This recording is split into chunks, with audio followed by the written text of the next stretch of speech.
Hello, everybody, and welcome to the PHLY Eagles pregame show on a beautiful wintry Sunday, live from the Xfinity Lounge and presented by Bet365 and Ashley, Bo Wolf, Jamie Lynch. We're going to hear from EJ Smith live at the link. Frayne Duffy's going to break something down for us about this matchup. And you see the snow there, Jamie. A winter wonderland as the Eagles try to get off the schneid.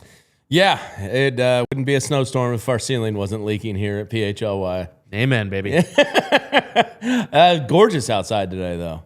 Love it. I do love a snowfall. Football weather, baby. Oh yeah, I woke up and was like, "Oh, this is gonna look pretty today." Now, an Eagles game, big spread, a game in which they cannot lose in the snow. Do you get Joe Webb vibes?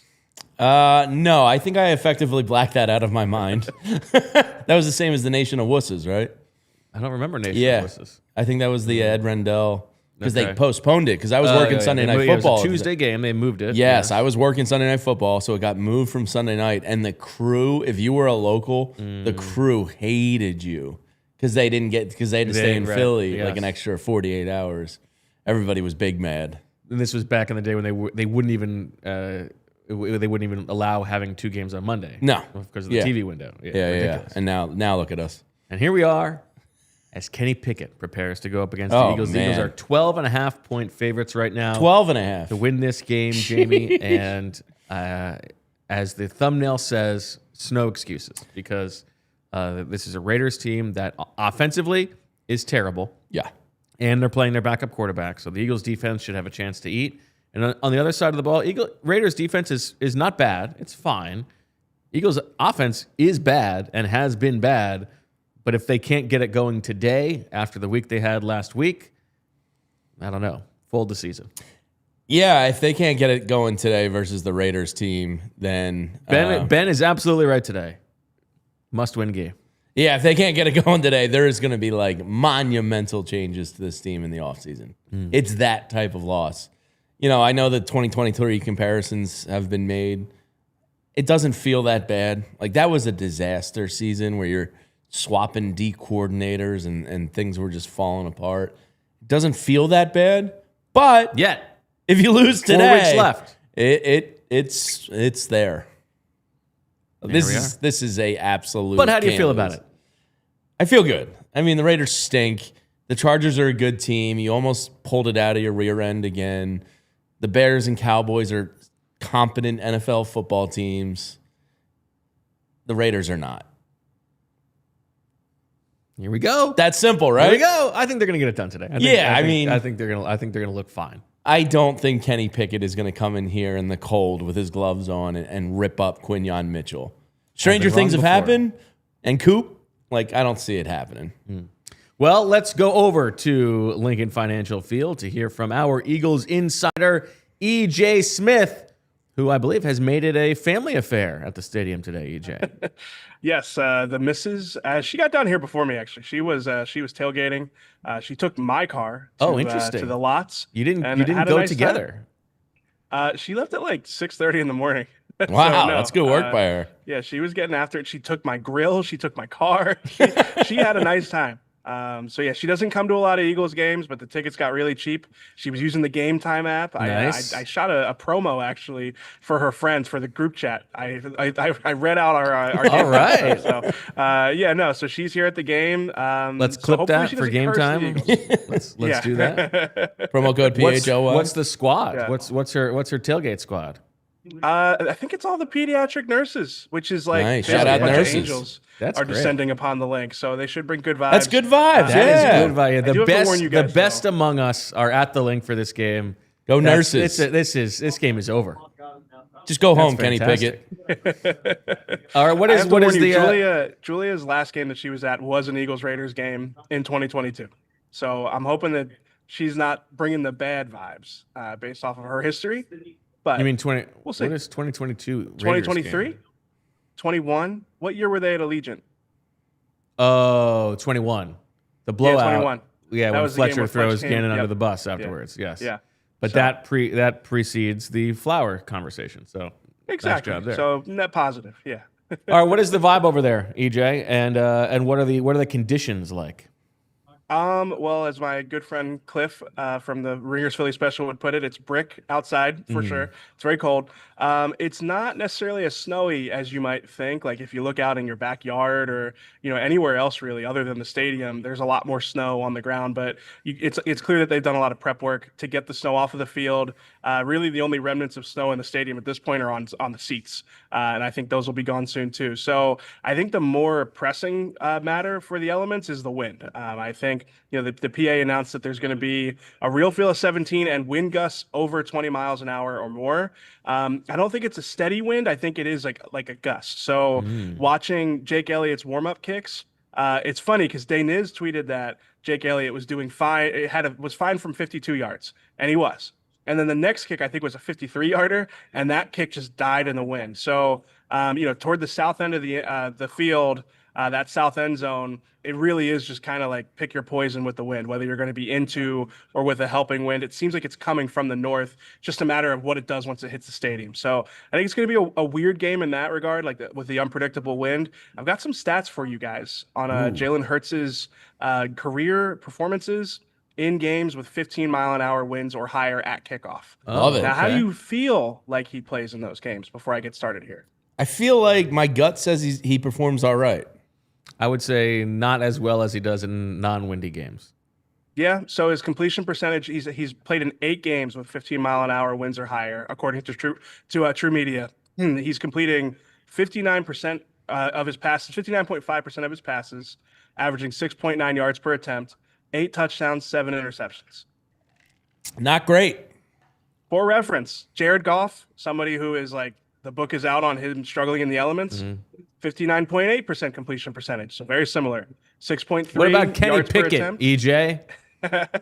Well, I didn't pull the Kenny Pickett stats, but I do imagine that both offenses will struggle. I don't think he's necessarily somebody who struggles in the elements, but we have seen him this season have a harder time. That the Lions game stands out as the key example there where the elements did affect the passing game a lot. So I could see that being an issue, but again, against this Raiders team, you'd like to think that the Eagles offense can still get things going.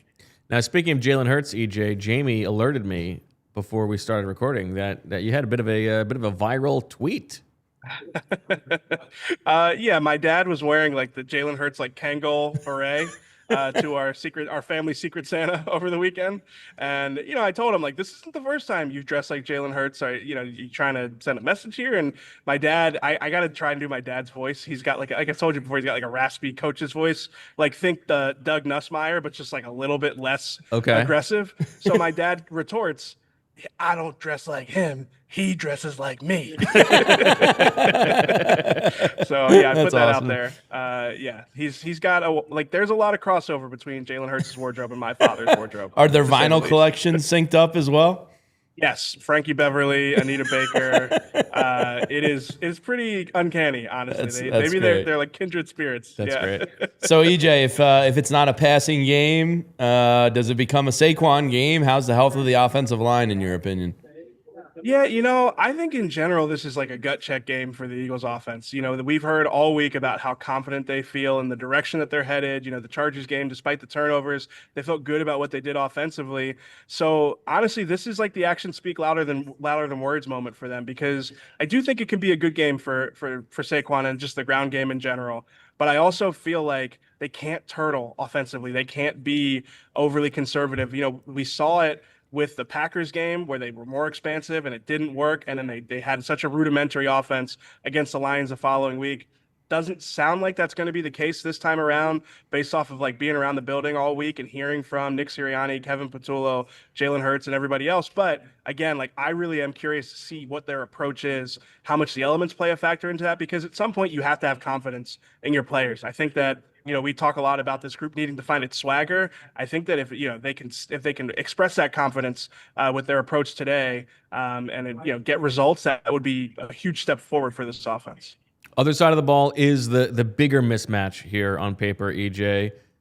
And I know that this Raiders offensive line is, if last week's Chargers offensive line is not the worst in the league right now, this Raiders offensive line seems like it is. How do you feel like the defensive line feels about this matchup and their opportunity today? Yeah, I think that they're going to be looking at dollar signs going into this game, or at the very least, I think that this is like a statement performance or a statement opportunity for a couple of guys. You look at the sack totals going into this game. Jordan Davis and Jalen Hunt each have 4.5 sacks. Moro Ojomo has 4 sacks. Nolan Smith obviously hasn't been healthy, so he doesn't have the sack production. But you could see one of those guys having a double-digit sack game, and all of a sudden those totals look a lot better going into the last 3 games of the season here. So I think this is an opportunity. When you look back at the season, I remember Dane Nissen on a Friday show, some of the sack totals, it's basically like, did you play the Raiders yet or not? It's like a lot of those sack numbers can really get boosted in those games. Obviously, you hear all the time that sacks come in bunches. So I'm curious who it's going to be. Like, which one of the Eagles pass rushers is going to end up with that boost to their sack total number, so that maybe it's going into a contract year a couple of years from now, or maybe it is just simply proving that this was a statement season. So I would probably take Jordan Davis as a potential player here. Because played great last week. Think about how much differently we'd view his season if he got 2 sacks here and then maybe 1 for the rest of the way. If he has 7.5 sacks by the end of the year, that's a statement year for him. He's already had a statement year, but again, I think that's fair. This game is an opportunity for these guys to solidify that type of stuff. Let's get a BG sack. Can we? Oh, please? yeah. 2. Why not 2 BG sacks? Plus Jalen Phillips, just to add to that group of guys you mentioned, who is the one who's actually entering a contract here. Do we expect more BG at D tackle again today? I think so. Yeah. No Jalen Carter. He's inactive. So yeah, I would imagine that's what they do again. Is Brandon Graham inside? Yeah, that's I know that he's played a lot of the interior rusher role, but that still is pretty remarkable. Yeah. To go from not playing football to playing on the interior, interior defensive line there. Especially I don't know, you guys have talked about it a lot, but to the acclimation to get back into football shape, and now you're battling guards on the interior. It's remarkable. It was a pretty great scene in Hard Knocks in the D tackle room where he's talking about shaving the gray off his beard, and Clint's like, "Nah, you can't. That means wisdom." That's right. All right, AJ. Before we let you go, let's hear it. Prediction time. So you'd be proud of me first. I had Julia do 4 predictions before the game. Okay. I put that out on Instagram so people can check that out. I think it's going to be a low-scoring game. I think the Eagles win. I think there's going to be a dominant performance from the Eagles defense. So I'm going to go Eagles 20, Raiders 9. I think it's going to be one of those games where it's just it's probably an ugly game, but yeah, I still think that there's going to be enough opportunity for the Eagles offense to feel okay about it given the conditions. And yeah, I think that they're going to comfortably win this one. All right, there you go. EJ Smith, thank you so much. We'll talk to you in the post-game show, and enjoy the game. I got a hat for the post-game show. I thought I forgot it when I left the car because I'm all out of sorts. Julia's got my car, but no, I brought a hat, thankfully. So I'm excited for the post-game show. Oh boy! Solely because I will be able to stay. We look forward to that reveal very much. All right, thank you, EJ. And with that, let's take a quick break to hear from some sponsors on the other side. Fran Duffy, the great Fran Duffy, breaks down Nakobe Dean and the role that he will play today. We'll also get our picks and predictions. Much more coming. So the other day I'm at Gianni's place. He invites me over to watch the game and have a chicken vodka wrap. We're going to talk about Kenny Pickett, all the good stuff. And I get there, and the wrap was delicious. But the game, terrible. Lagging, buffering, switching apps, trying to find the game. He said he was a big fan. It turns out I was fan-fished because he didn't have Xfinity. And when you have Xfinity, what do you get? You get the action right in your living room. Xfinity's best picture and sound with enhanced 4K, so clear it feels like you're in the stadium. It is the perfect fan flex, and sometimes you can even get 4 games going at once because why not? On top of that, real-time notifications, live stats right on your TV. It's the best seat in the house every time. So next game day, make sure that big fan isn't a big fail. Learn more at Xfinity.com. Xfinity, imagine that. Restrictions apply. Multiview requires Xfinity-capable 4K TV box. Elkin Chevrolet, 3 brothers, real brothers, huge Birds fans. And this holiday season, they're making sure you get a great deal that will feel just as good as a Birds win, like hopefully today's Raiders game. They've got a big inventory of Chevy trucks and SUVs, and there's no better time to grab one at a price that isn't going to last. Whether it's getting to work, to the game, or just hitting the road this holiday season, you'll roll into the new year in a perfect ride at the perfect price. Elkin Chevrolet, real brothers, real deals, and a whole lot of hunkin' good service. Elkin Chevrolet, Route 73 South in Marlton, New Jersey. Shop now. Tell them that PHLY sent you, and you're absolutely going to love rolling into 2026 in a new car from Elkin Chevy. Shop now at elkinchevrolet.com. Together, let's drive. Back on the PHLY Eagles podcast, presented by Bet365 and Ashley here in our cozy Xfinity Lounge. Time now to send it to our tape maven, Fran Duffy, who's going to break down to Kobe Dean the things that he has done this season, just destroying opposing running backs as a blitzer, and why that could be a big factor in today's game against the Raiders. All right, guys, let's take a look at how the Eagles and Vic Fangio utilized Nakobe Dean last week against the Chargers and why it's something I think they can replicate here in this game against the Las Vegas Raiders, because the Raiders have a very inexperienced and honestly ineffective interior 3 along the offensive line. And so I think you can utilize those linebackers on those A-gap pressures, which they've done at such a high clip here this year, to get after the quarterback in this game. And so what you saw here from the Eagles last week against the Chargers was something they've done throughout the course of the year, where you're going to mug up one of the other linebackers up on the line of scrimmage and try and draw the attention of the offensive line. And you could see the Chargers, they're saying, hey, we're going to slide the attention this way because we've got Zach Bond lined up over the tackle. And so we're going to make sure we slide that way. And what that does is now that makes it man-to-man over on the other side, where you've got the right guard, Mekhi Becton, manned up on the defensive tackle, and you have the right tackle taking care of Jalen Phillips. That means that linebacker, Nakobe Dean, he is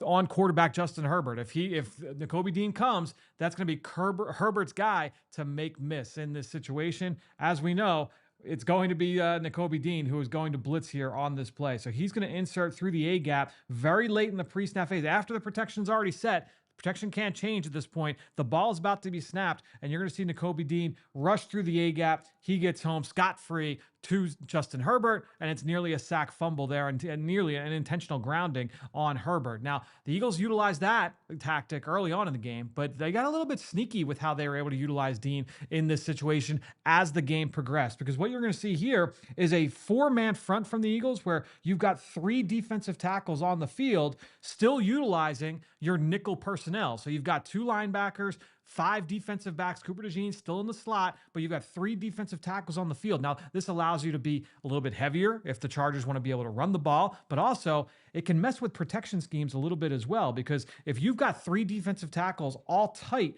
within the tackle box here, that's going to occupy the attention of those interior 3, right? So what you're going to get here on this play is just before the snap. Again, what do we see Nakobe Dean do? He was initially stacked off the ball just before the snap. He timed this up perfectly. Now he's right here in the A-gap. But like I said on the previous play, once the protection is set and the ball's about to be snapped, the protection can't change. And so now you're going to see basically the C's are going to part here for Nakobe Dean, because you're going to get 1 defensive tackle. He's going to go outside, Byron Young. You're going to get another defensive tackle, Ojimo. He's going to go outside. You're going to get Jordan Davis. He's going to go outside. That's going to keep the attention of the center. But by doing this, you basically part the C's. Look at it. This is a perfect visual here, because you're going to see that, look at this gap in the A-gap that Nakobe Dean has. It's a perfect runway, because again, you've got the left guard. He's worried about Byron Young. The center, he's got to get hands on Jordan Davis, because those guys go right up the field.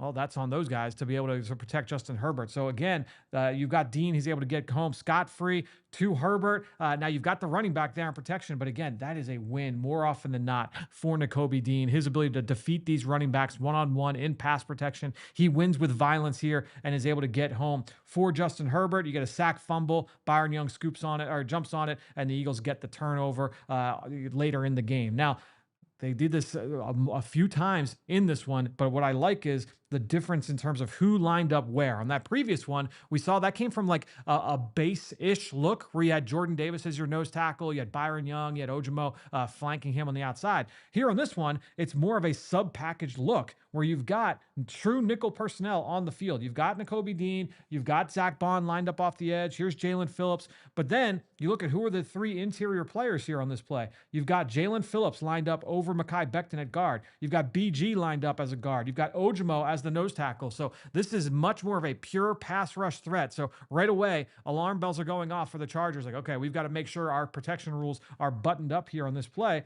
But the Eagles do a very similar thing where you get Jalen Phillips, he's going outside. You get Ojimo, he's going outside. That creates, again, this huge lane for Nakobe Dean to be able to work through. He's got a free run at Justin Herbert, and he gets home. He ended up being a near sack for Nakobe Dean, but Herbert is able to break free and scramble. I don't think that will be as much of a situation, as much of a danger here in this football game. So again, Nakobe Dean, he's been very, very effective as a blitzer all season long. I thought it was very apparent watching the film last week, watching that game live on Monday night. You could see why. I would imagine they're going to try and replicate that here in this matchup against the Raiders.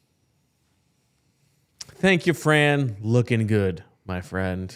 And that brings us to our Bet365 best bets of the week and our pregame picks presented by Bet365.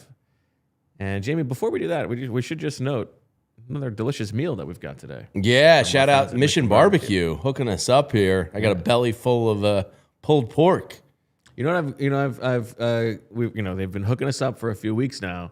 I've come to really enjoy the mustard sauce. Yes, it's the yellow Georgian one. mustard. Yeah, the Georgian. Yeah, the Georgian. I'm in on that one. Yeah, it's good stuff. Anyway, go ahead. And there's sweet potato pie out there, which I haven't had it yet. I've never been a sweet potato pie guy, but today's the first.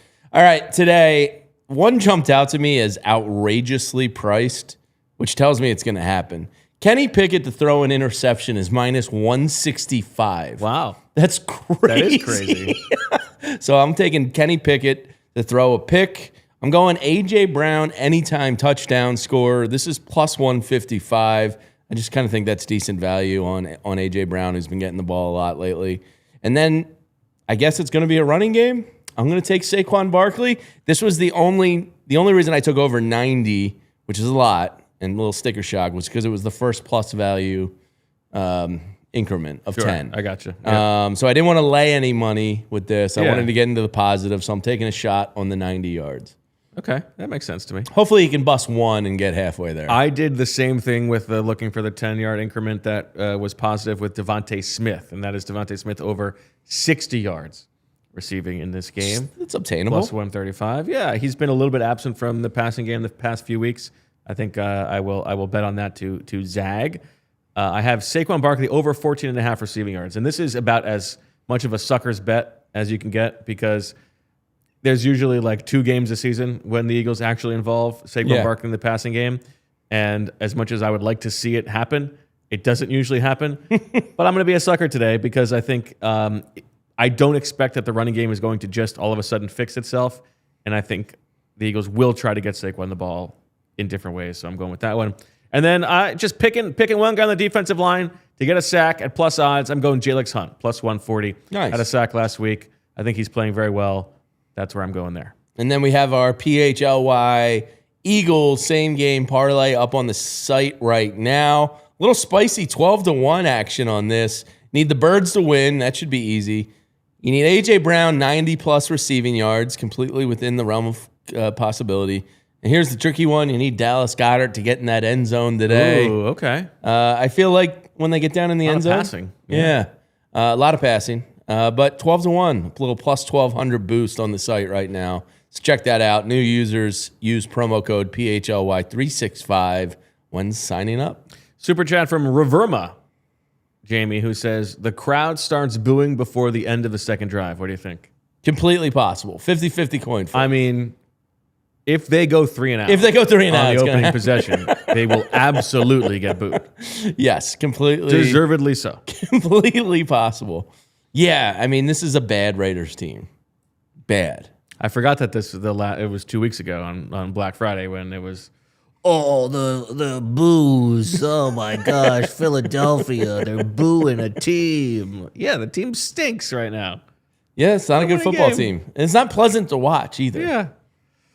Aside from the results, it's just ugly football. All right, so what do you got? How do you see this bad boy playing out? I'll just stick with my prediction all week. I went with 28-13 Birds. Okay, I like that Of spread, the staff, I was the highest Raiders points allowed. Oh, okay. Which I found interesting. Everybody thinks this is. I went 13, which I thought was pretty low. Right. Maybe a little fourth quarter Maybe. backdoor, yeah. Yeah, of that 13, I think some of those are garbage points by the Raiders. So I think the defense is going to pitch a great game today. We'll be feeling great about them. The offense is going to be clunky, but they'll get it done. It's the Raiders. They stink. I made it this far in Survivor this year. Oh, wow. How many are Still left? alive. It's like 30 people left still. Wow. It's That's a lot of surprising. people. And I try to avoid taking the Eagles Yeah.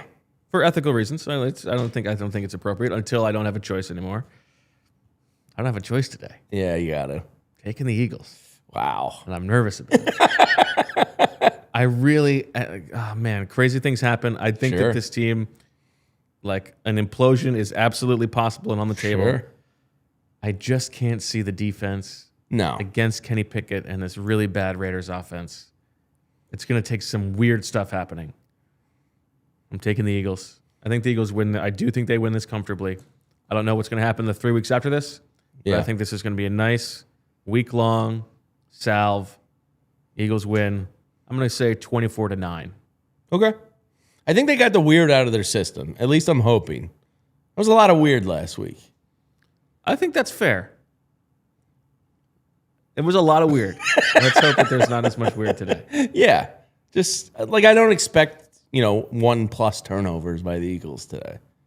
Certainly possible in the cold. Max Crosby's a good player. He could get a strip sack or something. You get some missed field goals. Yeah, I special feel teams. Yeah. It's gonna have to be a weird one like that. Yeah. But it's possible. Certainly is.